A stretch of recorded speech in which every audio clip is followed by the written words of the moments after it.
안녕하세요. 오랜만에 또 영상을 찍는데요. 아마 내일 정도 택배가 이제 명절 택배 알바가 마무리가 될 것 같아요.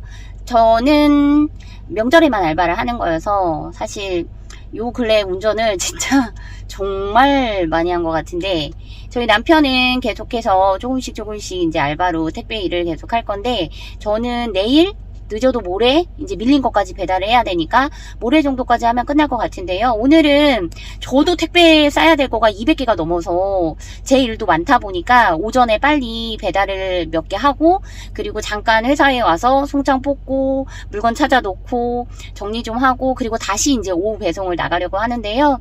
한 2시간 안에 빨리 배달을 끝내고 와서 이제 저의 밀린 택배 일들을 좀 해야 됩니다. 명절이다 보니까 사실 주문한 상품이 빨리빨리 안 들어와요. 저 같은 경우에는 거의 리셀이잖아요. 말 그대로 이제 상품을 대량으로 사서 낱개로 파는 일을 하는 걸 하다 보니까 이게 언제 들어올지 미리 예측하기가 좀 어렵습니다. 왜냐면 뭐 아이디 하나로 해가지고 사는 게 아니고 수십 개의 아이디로 해서 상품을 사입을 하다 보니까 아이디마다 주문한 걸 일일이 다 적기가 너무 힘들어요. 초창기에 사업을 할 때는 다 적었어요. 왜냐면 몇 개 안 되니까 사는 게. 근데 지금은 많이 살 때 하루에 100개 정도의 상품이 들어오는데 그걸 일일이 적기가 쉽지가 않더라고요. 그래서 어느 순간 제가 상품 사입하는 거에 기계적으로 하다 보니까 좀 힘들다라는 생각을 많이 하기도 했었고, 그래서 이렇게 계속해서 리셀을 하는 것보다는 제조라던가 유통이라던가 이런 쪽으로 일을 좀 해봐야 되겠다, 그런 생각을 계속 하게 됐는데요. 지금은 쌀도 팔고 뭐 여름 되면 수박도 팔고 김도 팔고 갈비 공장하고 또 계약을 해서 갈비도 팔고 여러 가지 팔고 있어요. 뭐 제가 뭐 파는지에 대해서 유튜브에서도 많이 언급을 했었고, 뭐 인스타라던가 스레드라던가 이런 데에서도 많이 하는데, 사실 전문가가 아니라고 생각해서 그러는지 주문은 사실 많이 없어요, 화장품에 비해서. 하지만 갈비 공장도 이제 갈비만 하는 게 아니라 뭐 생고기도 있고 양념갈비도 있고 LA 갈비도 있고 여러 가지, 네, 전골도 있고 돼지고기, 소고기 다 이렇게 하는 회사인데요. 이번에 해썹 인증을 계속 기다리다가 그 기간 만료가 돼가지고 다시 인증 절차를 밟고 있었는데 드디어 해썹 인증을 했습니다. 그래서 제가 거래하는 그 공장이 해썹 인증이 된 공장이어서 조금 더 마음이 놓이고요. 김 같은 경우에도 꽤 오랫동안 김 공장을 하시는 분한테서 가지고 와서 판매를 하는 거고, 제가 먹어보고 맛있다 그래서 판매를 하는 거예요. 그냥 아무 지식 없이 막 갖다가 팔자 이런 거 아니고, 직접 먹어보고, 뭐 갈비도 마찬가지고 맛있어서 그렇게 해서 판매를 하는 거고, 쌀 같은 경우에는 생각보다 지금 쌀값이 급등하고 있어서 그런지 꽤 잘 팔려요. 쌀 같은 경우에는 여기 이제 군산이나 전주나 이런 곳에서는 신동진뼈가 되게 유명하거든요. 그래서 신동진 쌀을 판매하고 있고, 사실 그 쌀 생산하시는 분이 연세가 있으셔서 더 이상 쌀 농사 짓기가 힘들다라는 말에, 그러면 제가 이번에 수확하신 거는 좀 다 팔아 드릴 테니 계속 농사를 지으실 건지 어떨 건지는 좀 더 생각을 해보시라 라고 했는데, 좋은 계기로 쌀을 팔게 됐고요. 지금 저는 이제 몇 개 안 되는 거, 몇 개 안 돼, 열 몇 개밖에 안 돼서 빨리 좀 배달을 하고 다시 회사에 들어와서 제 일을 좀 하려고 합니다. 맨날 가는 곳이에요. 맨날 가는 곳인데도 이제 제가 내비를 켜고 가야 뭐 교통법규도 잘 지키고, 그리고 마음의 안정도 오기 때문에 내비를 좀 켜고, 미리 이렇게 내비로 찍어 놓고 그냥 이렇게 누르면 금방금방 가잖아요. 그래서 미리 좀 찍고 있어요. 왜냐면 일하는 중간중간에 이 내비 찍느라고 시간을 많이 쓰게 되더라고요. 그리고 지금 배달해야 될 것들 중에 과일이 좀 많아가지고, 과일 같은 경우에는 오래 둘 수가 없잖아요. 그러니까 빨리빨리 배달을 해야 돼서 오늘은 웬만하면은 과일 위주로 배달을 좀 하려고 합니다. 저희 남편은 오늘 제가 어제 새벽 2시 반? 거의 3시 다 될 때까지 차에 분류 작업을 해서 실어줬는데요.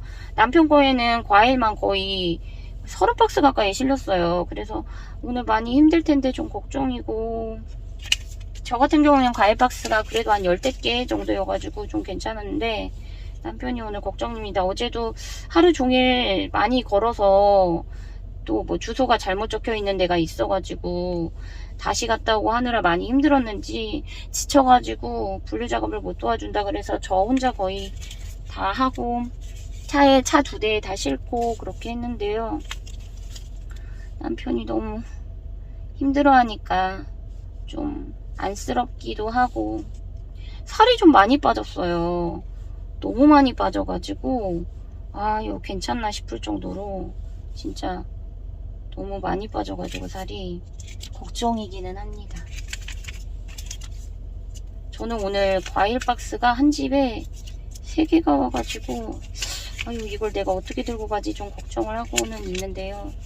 빌라인데 엘리베이터라도 좀 있는 곳이면 좋겠다라는 생각을 하는데 있을지 모르겠어요. 제가 이렇게 영상을 찍어서 올리니까 응원해 주시는 분들도 있으시고 목소리는 별로 안 좋죠. 원래 제가 이런 목소리가 아닌데 좀 까랑까랑한 하이톤의 목소리인데 지금은 목소리가 좀 피곤해서 그러겠죠? 네, 목소리가 많이 안 좋아졌어요. 많이 피곤해서. 오늘 또 배달을 이렇게 다시 또 가봐야죠. 내비를 찍고 거의 회사 근처, 집 근처에서 왔다 갔다 하니까 좀 다 아는 길이에요. 거의 아는 길인데 그럼에도 불구하고 신경이 좀 쓰이니까 내비는 찍고 가는 게 편하고요. 이어폰 꽂고 내비게이션으로 이제 좀 안내를 받으니까 좀 편안하게 가는 것 같아요. 제가 이렇게 운전하고 가면서 이제 사업하는 이야기 이런 것들도 하잖아요. 사실 16년 전에 처음 이제 리셀로 사업을 시작한 건데 그때 당시에 리셀이라는 용어에 대해서 잘 몰랐어요. 그냥 내가 산 거를 나누기 위해서 다시 재판매를 하는 거잖아요. 그러다 보니까 개념적인 부분은 뭐 최근에는 유튜브라던가 그런 쪽에서 많이 설명들을 해주니까 아는 거지 용어라던가 그런 거에 대해서는 잘 모르거든요.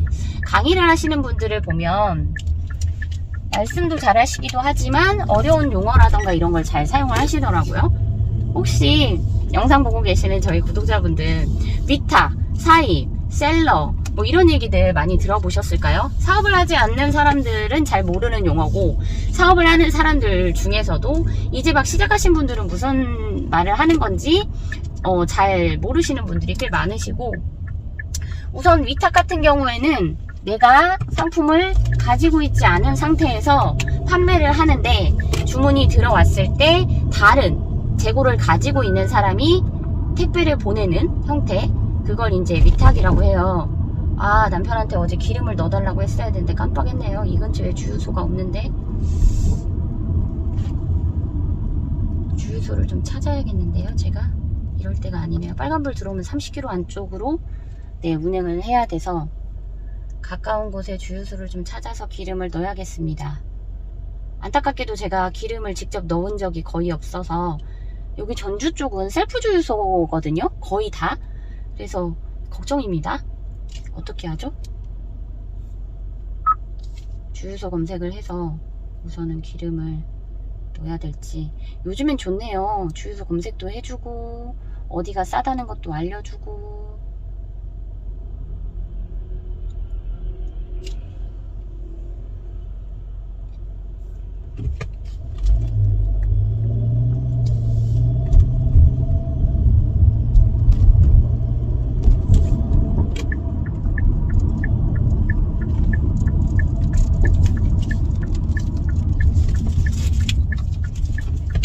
과속 방지턱이 있습니다.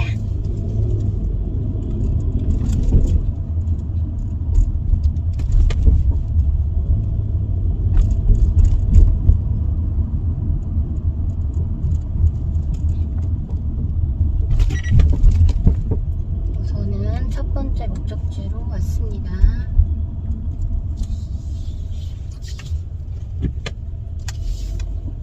여기 이제 이불 배달을 왔고요.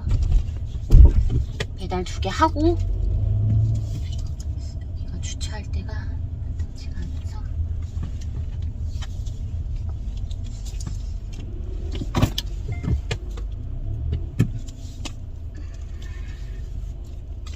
여기 주차장이 들어가는 게 되게 힘들어요. 입구가 좁아가지고 여기 많이 부딪힌 것 같더라고요. 보니까 부서진 차량에 잔해들이 많아요. 저는 다행히도 잘 찾아왔어요. 잘 찾아왔고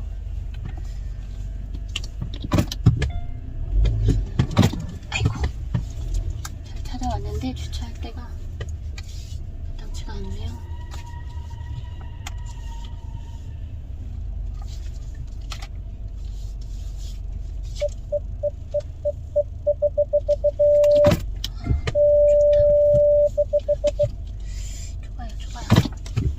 좁아서 좋은 곳을 좀 찾아서 주차를 해야 되는데 왜 다 좁네요. 주차장이 큰일이네. 너무 좁아서 주차할 때가 조금 넓은 쪽으로 주차를 하고 싶은데 뱅글뱅글 돌아야 돼요. 주차장이 이게 생각보다 정차들이 많은가? 주차할 때 보면 왜 이렇게 좁지? 라고 하는 데가 정말 많고요. 우리나라 주차장 규격이 옛날 수준으로 작아서 우선은 배달을 좀 하고 올게요.